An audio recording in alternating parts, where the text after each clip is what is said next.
فإن تابوا وأقاموا الصلاة وآتوا الزكاة فإخوانكم في الدين ونفصل الآيات لقوم يعلمون وإن نكثوا أيمانهم من بعد عهدهم وطعنوا في دينكم فقاتلوا أئمة الكفر إنهم لا أيمان لهم لعلهم ينتهون ألا تقاتلون قوما نكثوا أيمانهم وهموا بإخراج الرسول وهم بدؤوكم أول مرة أتخشونهم فالله أحق أن تخشوه إن كنتم مؤمنين قاتلوهم يعذبهم الله بأيديكم ويخزهم وينصركم عليهم ويشفي صدور قوم مؤمنين ويذهب غيظ قلوبهم ويتوب الله على من يشاء والله عليم حكيم أم حسبتم أن تتركوا ولما يعلم الله الذين جاهدوا منكم ولم يتخذوا من دون الله ولا رسوله ولا المؤمنين وليا والله خبير بما تعملون ما كان للمشركين أن يعمروا مساجد الله شاهدين على أنفسهم بالكفر أولئك حبطت أعمالهم وفي النار هم خالدون إنما يعمر مساجد الله من آمن بالله واليوم الآخر وأقام الصلاة وآتى الزكاة ولم يخش إلا الله فعسى أولئك أن يكونوا من المهتدين الله أكبر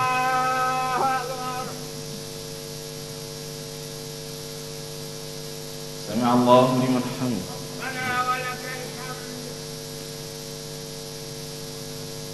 الله أكبر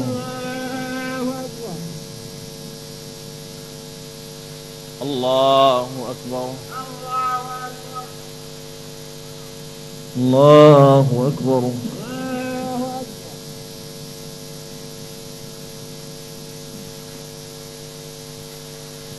الله أكبر الحمد لله رب العالمين الرحمن الرحيم مالك يوم الدين إياك نعبد وإياك نستعين اهدنا الصراط المستقيم صراط الذين أنعمت عليهم غير المغضوب عليهم ولا الضالين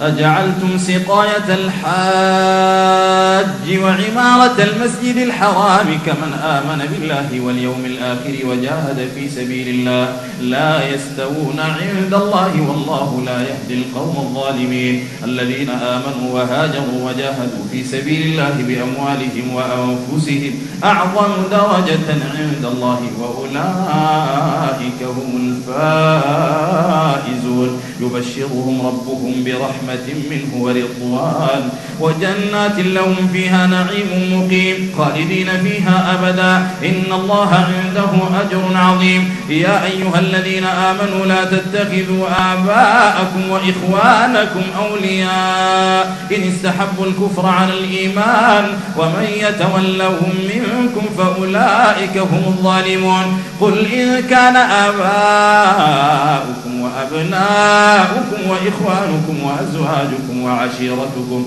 وأموال اقترفتموها وتجارة تخشون كسادها ومساكن ترضونها أحب إليكم من الله ورسوله وجهاد في سبيله فتربصوا حتى يأتي الله بأمره والله لا يهدي القوم الفاسقين لقد نصركم الله في مواطن كثيرة ويوم حنين إذ أعجبتكم كثرتكم فلم تغن عنكم شيئا وضاقت عليكم الأرض بما رحبت ثم وليتم مدبرين ثم أنزل الله سكينته على رسوله وعلى المؤمنين وأنزل جنودا لم تروها وعذب الذين كفروا وذلك جزاء الكافرين ثم يتوب الله من بعد ذلك على من يشاء والله غفور رحيم يا أيها الذين آمنوا إنما المشركون نجس فلا يقربوا المسجد الحرام بعد عامهم هذا وإن خفتم عيلة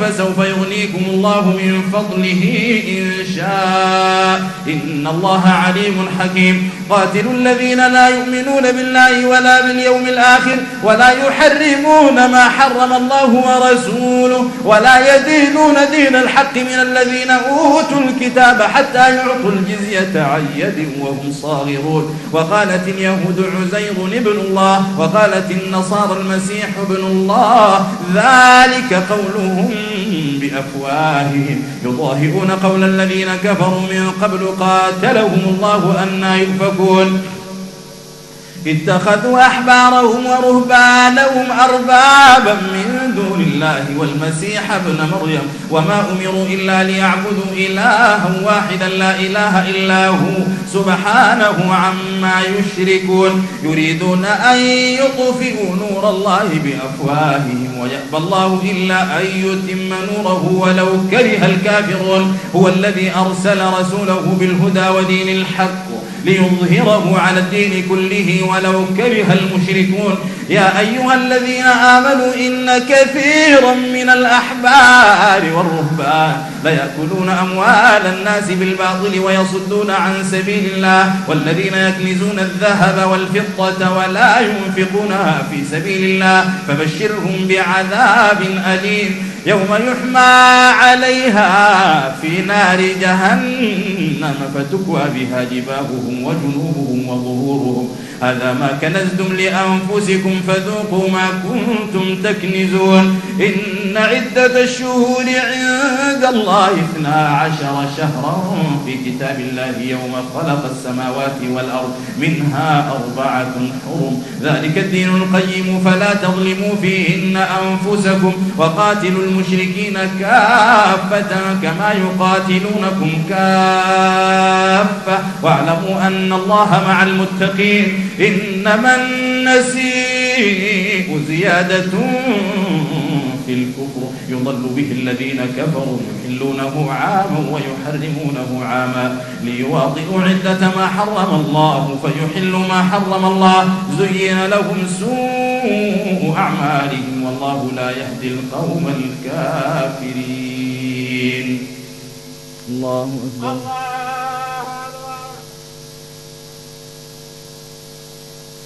سمع الله لمن حمده ربنا ولك الحمد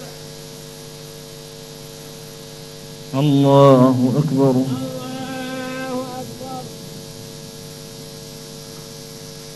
الله أكبر الله أكبر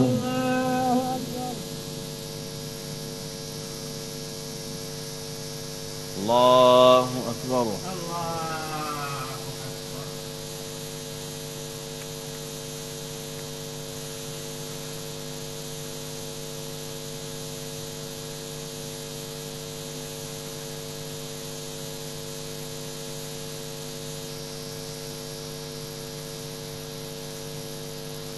السلام عليكم ورحمة الله السلام عليكم ورحمة الله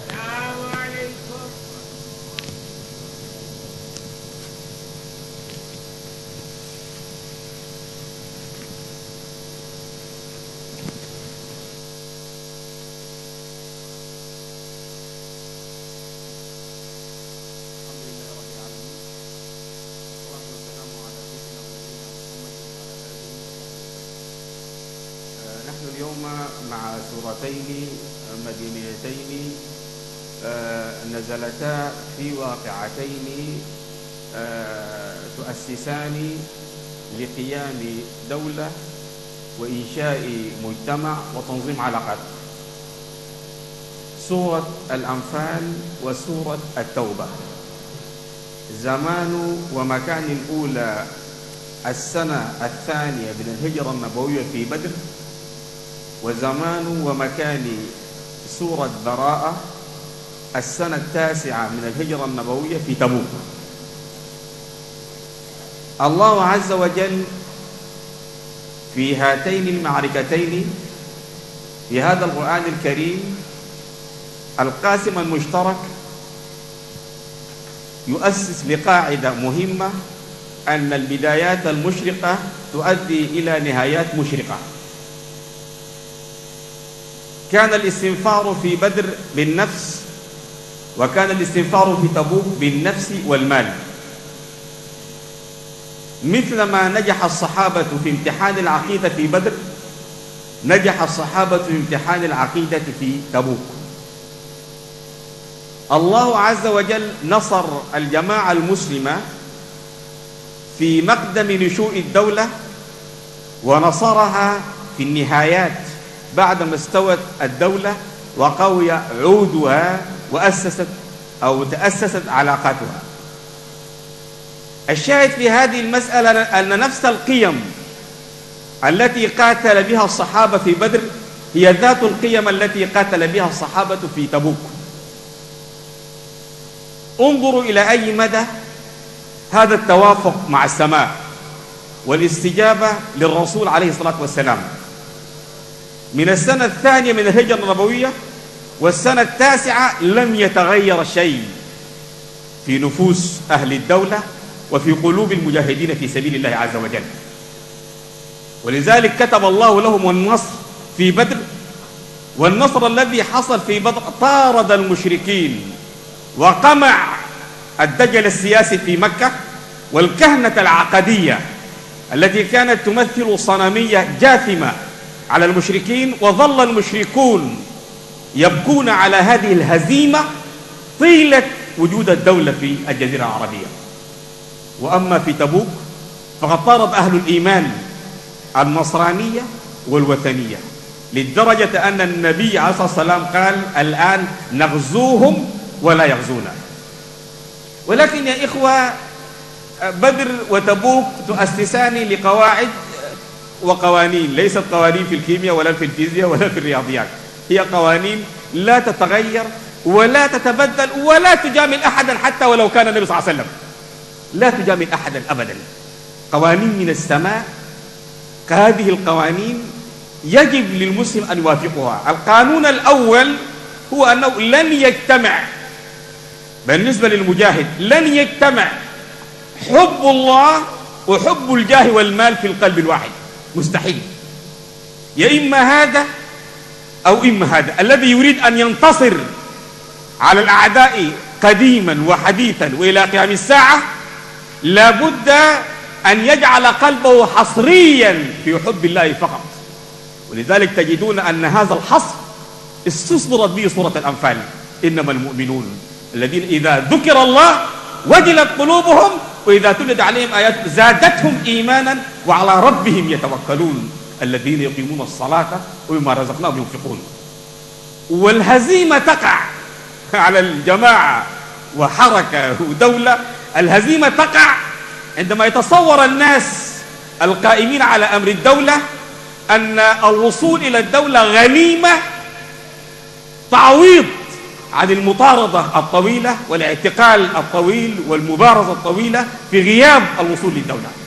عندما تصبح الدولة غنيمة ويصبح السلطة والجاه والصولجان في ذاتها تعويض يتصوره البعض، يصبح من قبيل الأنفال، حتى أن عباد بن ثابت قال: لقد ساءت أخلاقنا في بدر واختلفنا في الأنفال فنزعه الله من يدنا وصبه في يد النبي صلى الله عليه وسلم. يلا، هذه الدنيا لم يعد الله فيها المخلصين إلا بصدق الإيمان.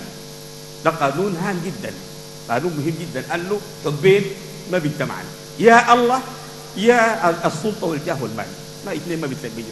ده كلام الله. اثنين أيضا هذا النص: يا الذين آمنوا استجيبوا لله وللرسول إذا دعاكم. الاستجابة لله. يا الذين آمنوا إذا لقيتم فئة فاثبتوا الثبات. يا الذين آمنوا إذا لقيتم الذين كفروا زحفا فلا تولوهم الأدبار، الإخدام. يا الذين آمنوا تتقوا الله، التقوى.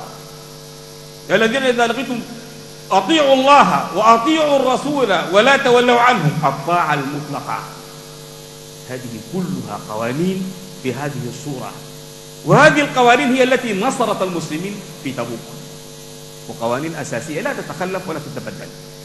القيمة الأخيرة في هاتين الغزوتين أن في تبوك واضح جدا أن الأرض قد طهرت تماما من كل وثنية ومن كل شركية ومن كل صنمية ومن كل نصرانية، وأن الأرض سلمت مفاتيح الدولة إلى السماء في صورة قيام المجتمع وإنشاء الأمة وبناء العلاقات واستقامة القيم على أمر الله سبحانه وتعالى. ونصلي ونسلم على سيدنا محمد. جزاك الله خيرا.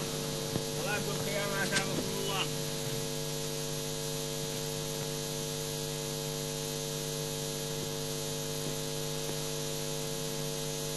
الله أكبر.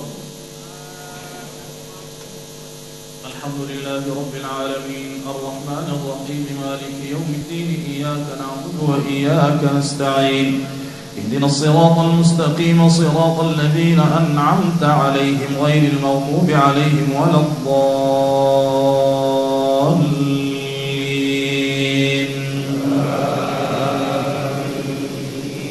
يا أيها الذين آمنوا ما لكم إذا قيل لكم انفروا في سبيل الله اثاقلتم إلى الأرض أرضيتم بالحياة الدنيا من الآخرة فما متاع الحياة الدنيا في الآخرة إلا قليل إلا تنفروا يعذبكم عذابا أليما ويستبدل قوما غيركم ولا تضروه شيئا والله على كل شيء قدير.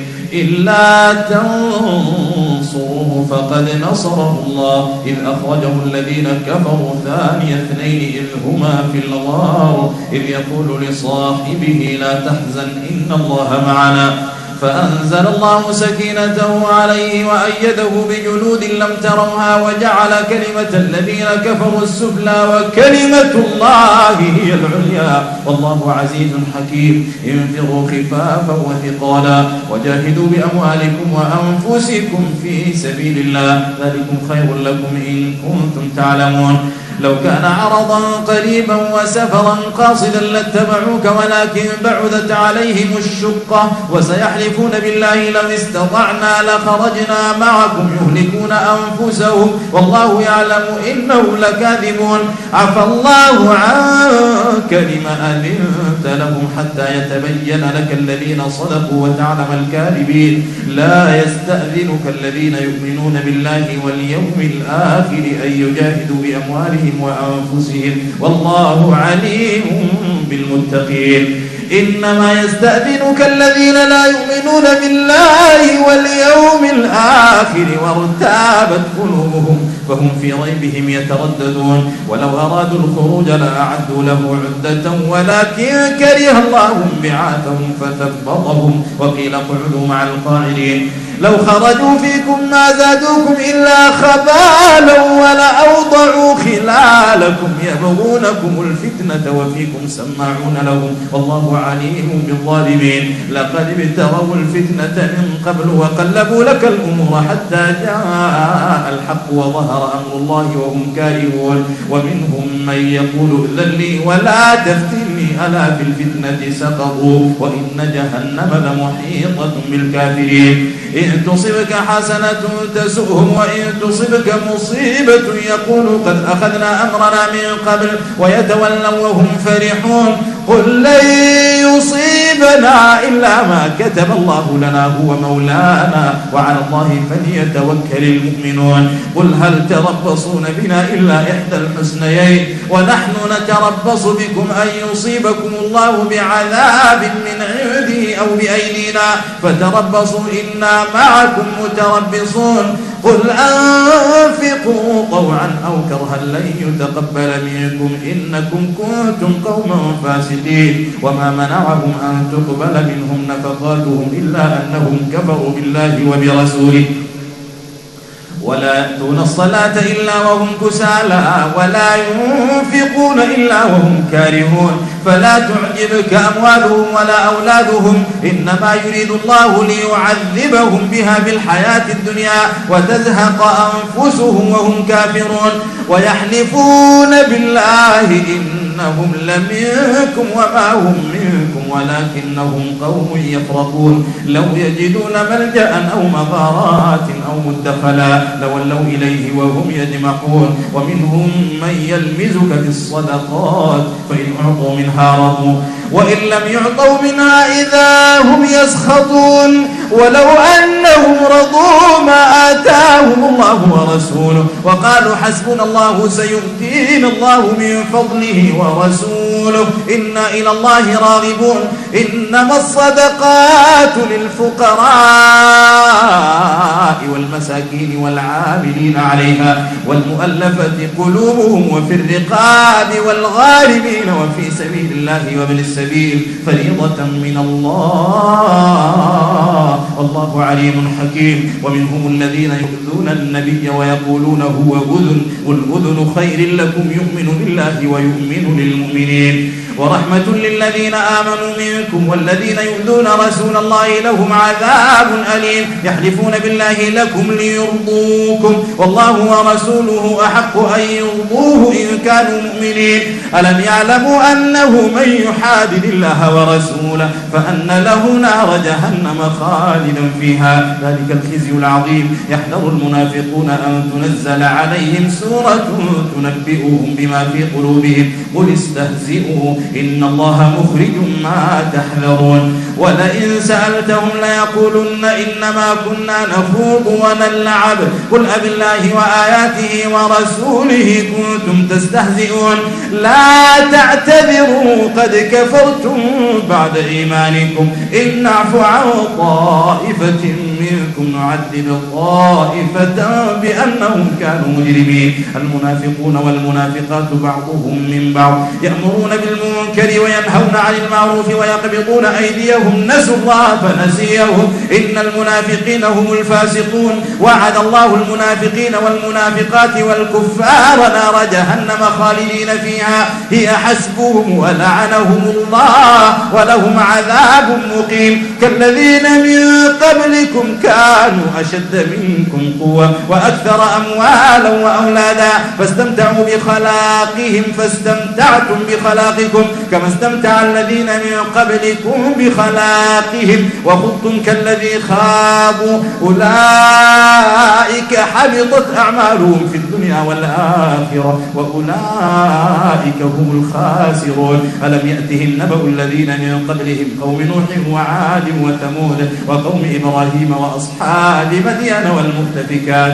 أتتهم رسلهم بالبينات فما كان الله ليظلمهم ولكن كانوا أنفسهم يظلمون والمؤمنون والمؤمنات بعضهم أولياء بعض يأمرون بالمعروف وينهون عن المنكر ويقيمون الصلاة ويؤتون الزكاة ويطيعون الله ورسوله أولئك سيرحمهم الله إن الله عزيز حكيم وعد الله المؤمنين والمؤمنات جنات تجري من تحتها الأنهار خالدين فيها ومساكن طيبة في جنات عدن ورضوان من الله أكبر ذلك الفوز العظيم يا أيها النبي جاهد الكفار والمنافقين واغلظ عليهم ومأواهم جهنم وبئس المصير يحلفون بالله ما قالوا ولقد قالوا كلمة الكفر وكفروا بعد إسلامهم وأهموا بما لم ينالوا وما نقموا إلا أن أغناهم الله ورسوله من فضله فإن يتوبوا يك خيرا لهم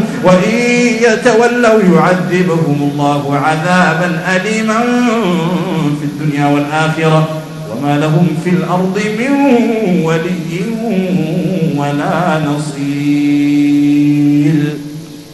الله أكبر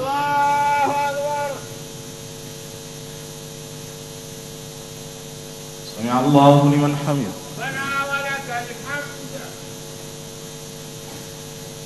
الله أكبر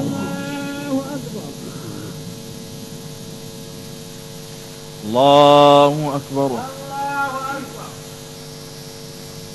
الله أكبر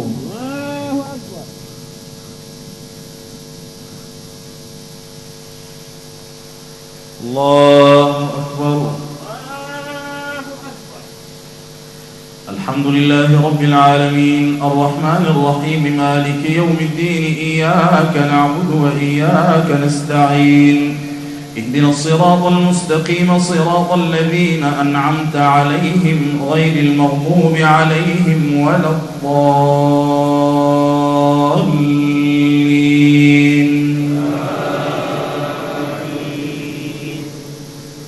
ومنهم من عاهد الله لئن آتانا من فضله لنصدقن ولنكونن من الصالحين فلما آتاهم من فضله بخلوا به وتولوا وهم معرضون فأعقبهم نفاقا في قلوبهم إلى يوم يلقونه بما أخلفوا الله ما وعدوه وبما كانوا يكذبون ألم يعلموا أن الله يعلم سرهم ونجواهم وأن الله علام الغيوب الذين يلمزون المطوعين من المؤمنين بالصدقات والذين لا يجدون إلا جهدهم فيسخرون منهم سخر الله منهم ولهم عذاب أليم استغفر لهم أو لا تستغفر لهم إن تستغفر لهم 70 مرة فلن يغفر الله لهم ذلك بأنهم كفروا بالله ورسوله والله لا يهدي القوم الفاسقين فرح المخلفون بمقعدهم خلاف رسول الله وكرهوا أن يجاهدوا بأموالهم وأنفسهم في سبيل الله وقالوا لا تنفروا في الحر قل نار جهنم أشد حرا لو كانوا يفقهون فليضحكوا قليلا وليبكوا كثيرا جزاء بما كانوا يكسبون فإن رجعك الله إلى طائفة منهم فاستأذنوك للخروج فقل لن تخرجوا معي أبدا ولن تقاتلوا معي عدوا إنكم رضيتم بالقعود أول مرة فاقعدوا مع الخالفين ولا تصل على أحد منهم مات أبدا ولا تقم على قبره إنهم كفروا بالله ورسوله وماتوا وهم فاسقون ولا تعجبك أموالهم وأولادهم إنما يريد الله أن يعذبهم بها في الدنيا وتزهق أنفسهم وهم كافرون وإذا أنزلت سورة أن آمنوا بالله وجاهدوا مع رسوله استأذنك أولو الطول منهم وقالوا ذرنا نكن مع القاعدين رضوا بأن يكونوا مع الخوالف وطبع على قلوبهم فهم لا يفقهون لكن الرسول والذين آمنوا معه جاهدوا بأموالهم وأنفسهم وأولئك لهم الخيرات وأولئك هم المفلحون أعد الله لهم جنات تجري من تحتها الأنهار خالدين فيها ذلك الفوز العظيم وجاء المعذرون من الأعراب ليؤذن لهم وقعد الذين كذبوا الله ورسوله سيصيب الذين كفروا منهم عذاب أليم ليس على الضعفاء ولا على المرضى ولا على الذين لا يجدون ما ينفقون حرج إذا نصحوا لله ورسوله ما على المحسنين من سبيل والله غفور رحيم ولا على الذين إذا ما أتوك لتحملهم قلت لا أجد ما أحملكم عليه تولوا وأعينهم تفيض من الدمع حزنا ألا يجدوا ما ينفقون إنما السبيل على الذين يستأذنونك وهم أغنياء رضوا بأن يكونوا مع الخوالف وطبع الله على قلوبهم فهم لا يعلمون الله أكبر.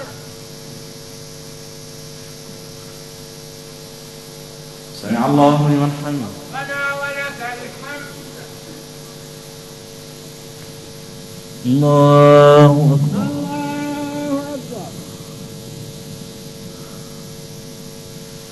الله أكبر الله أكبر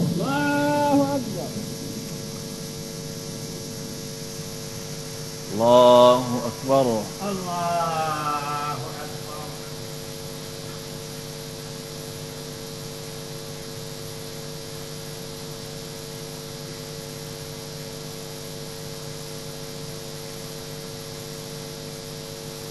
السلام عليكم ورحمة الله.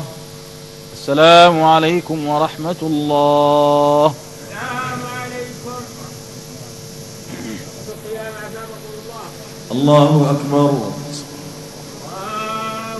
الحمد لله رب العالمين الرحمن الرحيم مالك يوم الدين إياك نعبد وإياك نستعين اهدنا الصراط المستقيم صراط الذين أنعمت عليهم غير المغضوب عليهم ولا الضالين.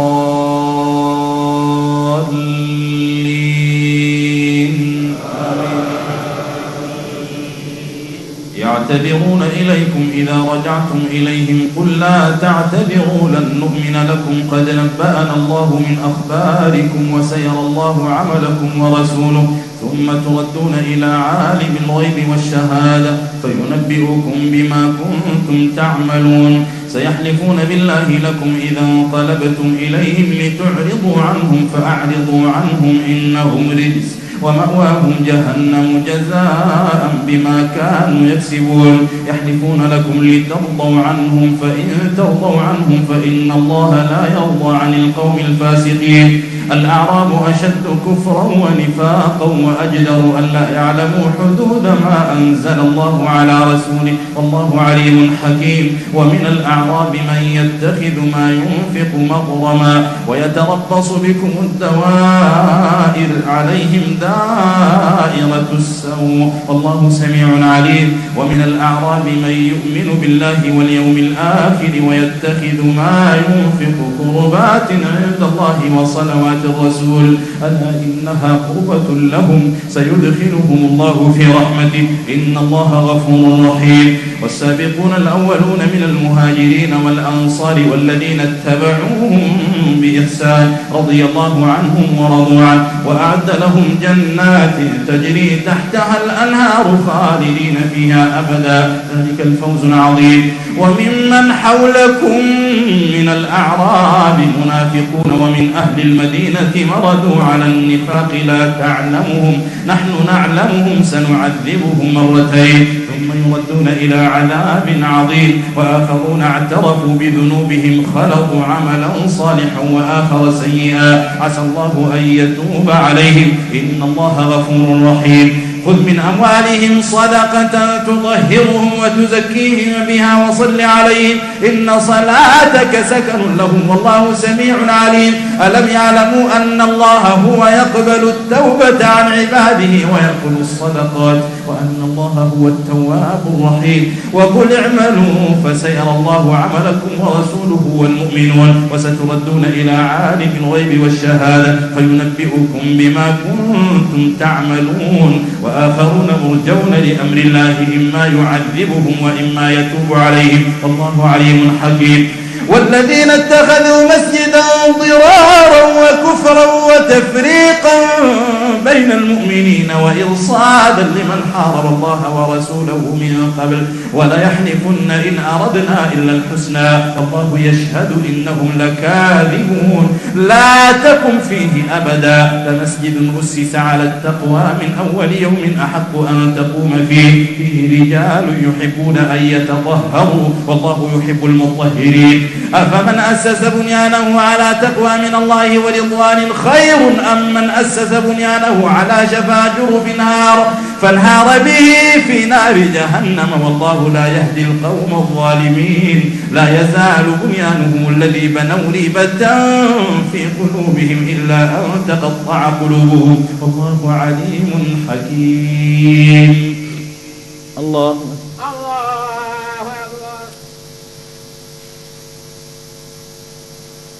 سمع الله لمن حمده ربنا ولك الحمد. الله أكبر.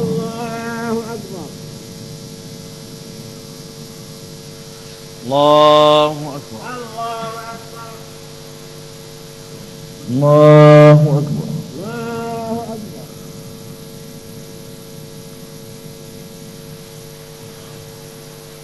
الله أكبر.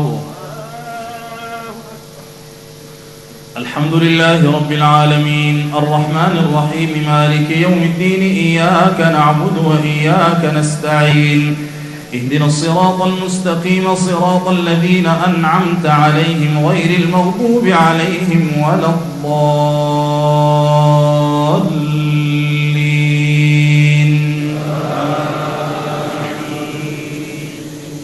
إن الله اشترى من المؤمنين أنفسهم وأموالهم بأن لهم الجنة يقاتلون في سبيل الله فيقتلون ويقتلون وعدا عليه حقا في التوراة والإنجيل والقرآن ومن أوفى بعهده من الله فاستبشروا ببيعكم الذي بايعتم به وذلك هو الفوز العظيم. التائبون العابدون الحامدون السائحون الراكعون الساجدون الآمرون بالمعروف والناهون عن المنكر والحافظون لحدود الله وبشر المؤمنين. ما كان للنبي والذين آمنوا أن يستغفروا للمشركين ولو كانوا أولي قربى من بعد ما تبين لهم أنهم أصحاب الجحيم. وما كان استغفار إبراهيم لأبيه إلا عن موعدة وعدها إياه فلما تبين له أنه عدو لله تبرأ منه إن إبراهيم لأواه حليم. وما كان الله ليضل قوما بعد إذ هداهم حتى يبين لهم ما يتقون إن الله بكل شيء عليم. إن الله له ملك السماوات والأرض يحيي ويميت وما لكم من دون الله من ولي ولا نصير. لقد تاب الله على النبي والمهاجرين والأنصار الذين اتبعوه في ساعة العسرة من بعد ما كاد يزيغ قلوب فريق منهم ثم تاب عليهم إنه بهم رؤوف رحيم. وعلى الثلاثة الذين خلفوا حتى إذا ضاقت عليهم الأرض بما رحبت وضاقت عليهم أنفسهم وظنوا أن لا ملجأ من الله إلا إليه ثم تاب عليهم ليتوبوا إن الله هو التواب الرحيم.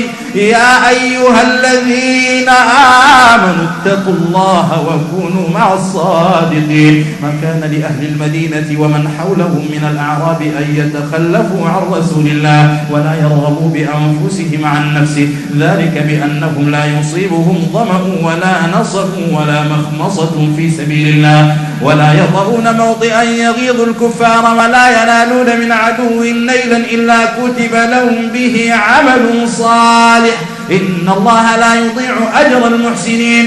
ولا ينفقون نفقة صغيرة ولا كبيرة ولا يقطعون واديا إلا كتب لهم ليجزيهم الله أحسن ما كانوا يعملون. وما كان المؤمنون لينفروا كافة فلولا نفر من كل فرقة منهم طائفة ليتفقهوا في الدين ولينذروا قومهم إذا رجعوا إليهم لعلهم يحذرون. يا أيها الذين آمنوا قاتلوا الذين يلونكم من الكفار وليجدوا فيكم غلظة واعلموا أن الله مع المتقين. وإذا ما أنزلت سورة فمنهم من يقول أيكم زادته هذه إيمانا فأما الذين آمنوا فزادتهم إيمانا وهم يستبشرون وأما الذين في قلوبهم مرض فزادتهم رجسا إلى رجسهم وماتوا وهم كافرون. أولا يرون أنهم يفتنون في كل عام مرة أو مرتين ثم لا يتوبون ولا هم يذكرون. وإذا ما أنزلت سورة نظر بعضهم إلى بعض هل يراكم من أحد ثم انصرفوا صرف الله قلوبهم بأنهم قوم لا يفقهون. لقد جاءكم رسول من أنفسكم عزيز عليه ما عنتم حريص عليكم بالمؤمنين رؤوف رحيم. فإن تولوا فقل حسبي الله لا إله إلا هو عليه توكلت وهو رب العرش العظيم. الله أكبر. سمع الله لمن حمده. ربنا ولك الحمد. الله أكبر.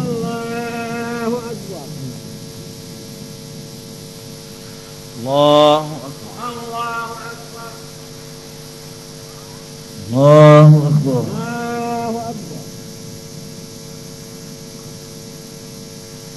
الله أكبر.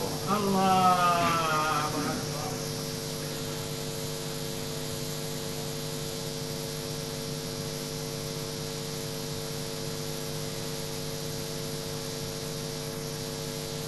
السلام عليكم ورحمة الله. السلام عليكم ورحمة الله. السلام عليكم. الله أكبر. الله الحمد لله رب العالمين الرحمن الرحيم مالك يوم الدين إياك نعبد وإياك نستعين اهدنا الصراط المستقيم صراط الذين أنعمت عليهم غير المغضوب عليهم ولا الضالين.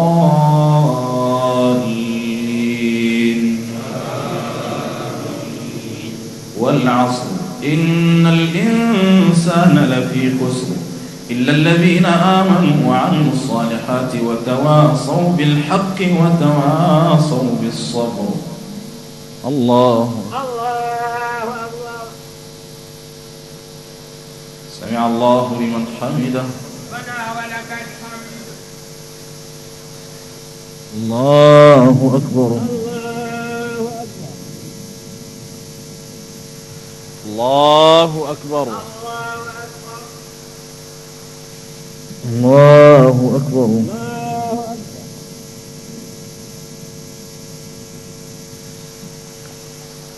الله أكبر.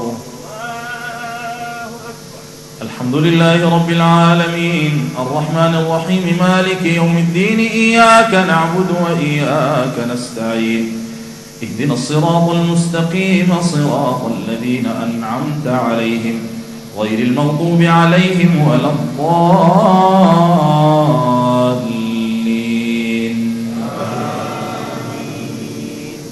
قل يا أيها الكافرون لا أعبد ما تعبدون ولا أنتم عابدون ما أعبد ولا أنا عابد ما عبدتم ولا أنتم عابدون ما أعبد لكم دينكم ولي دين.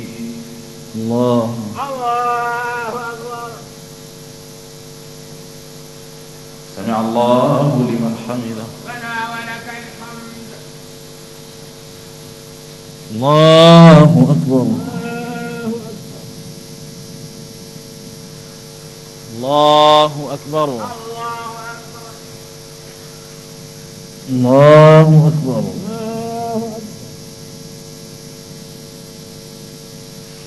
الله أكبر.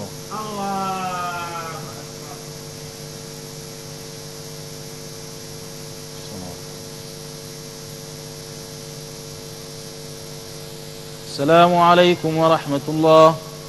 السلام عليكم ورحمة الله. الله أكبر. الحمد لله رب العالمين الرحمن الرحيم مالك يوم الدين إياك نعبد وإياك نستعين اهدنا الصراط المستقيم صراط الذين أنعمت عليهم غير المغضوب عليهم ولا الضالين.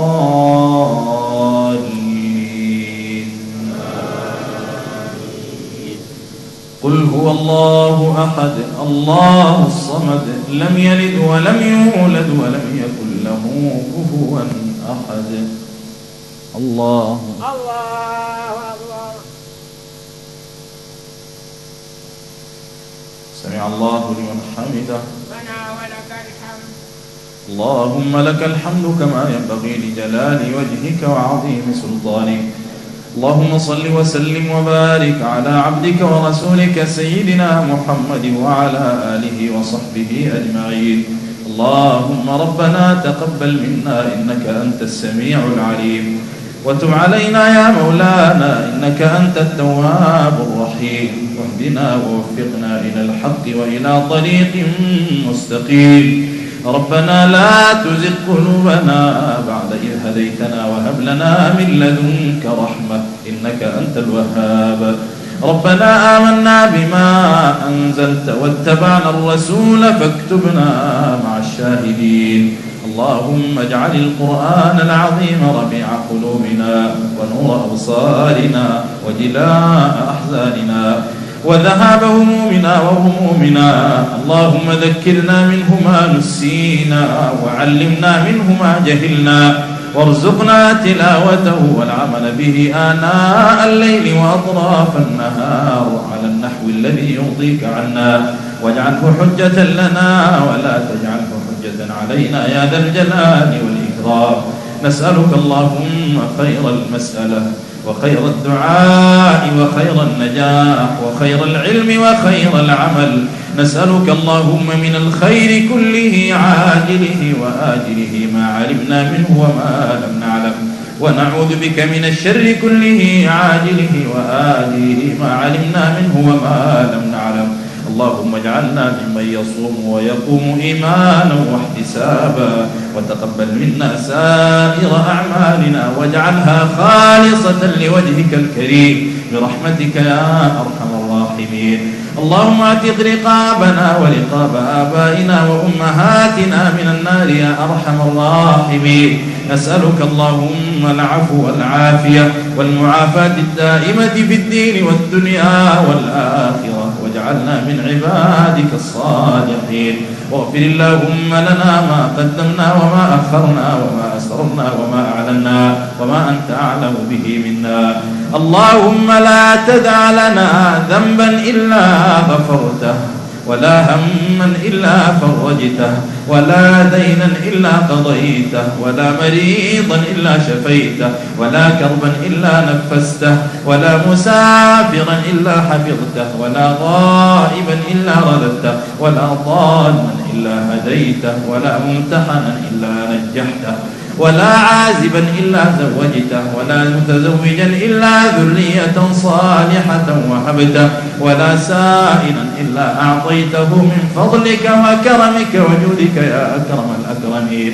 اللهم أكرمنا أجمعين واغفر لنا برحمتك يا أرحم الراحمين. اللهم لا تجعل فينا ولا معنا شقيا ولا محروما ولا مطرودا من رحمتك يا أرحم الراحمين. تب اللهم لنا جميعا التوفيق والصلاح والنجاح في أمر الدنيا والآخرة. اللهم يسر لنا أمورنا مع الراحة لقلوبنا وأبداننا والسلامة والعافية في ديننا ودنيانا.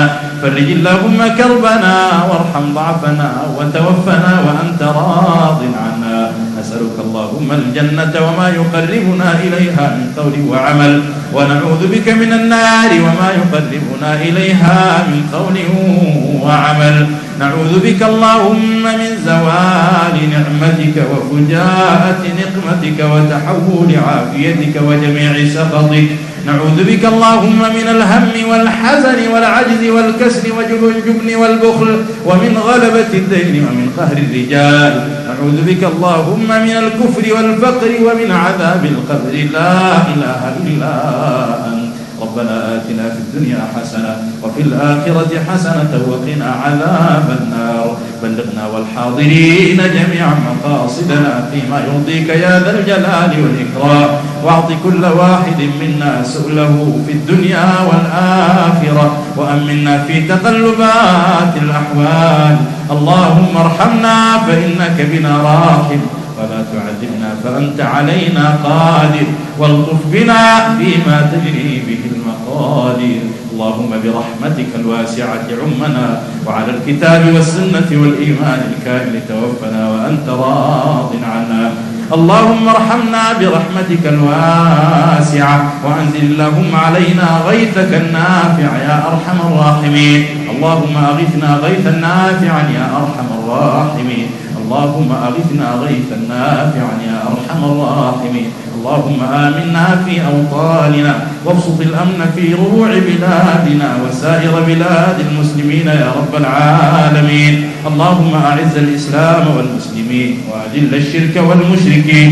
وحد اللهم كلمة المسلمين على الحق في مشارق الأرض ومغاربها، وانصر اللهم إخواننا المجاهدين في سبيلك في كل مكان. اللهم كن لهم عونا وناصرا وحافظا ومعينا يا رب العالمين. الذين انتقلوا إليك من جماعتنا وكانوا يصلون معنا. اللهم اغفر لهم وارحمهم وعافهم واعف عنهم واجعل قبورهم روضة من رياض الجنة، واجمعنا بهم في أعلى عليين مع الذين أنعمت عليهم من النبيين والصديقين والشهداء والصالحين وحسن أولئك رفيقا. واغفر اللهم لجميع موتى المسلمين الذين شهدوا لك بالوحدانية ولنبيك بالرسالة وماتوا على ذلك. اللهم اشف مرضانا ومرضى المسلمين، اللهم اشفهم وعافهم يا رب العالمين. اللهم اشف كل عليل، اللهم اشف كل عليل، اللهم اشف كل عليل برحمتك يا أرحم الراحمين. اللهم اختم لنا بخاتمة السعادة أجمعين، وصل اللهم على سيدنا محمد وعلى آله وصحبه وسلم، وآخر دعوانا أن الحمد لله رب العالمين. الله أكبر.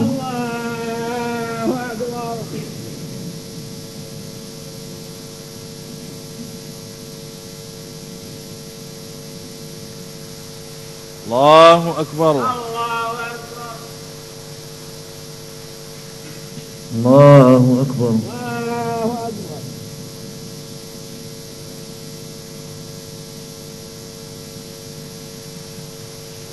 الله أكبر.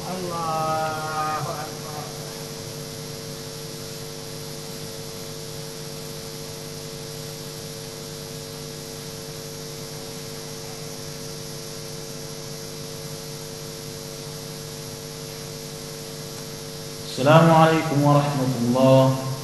السلام عليكم ورحمة الله.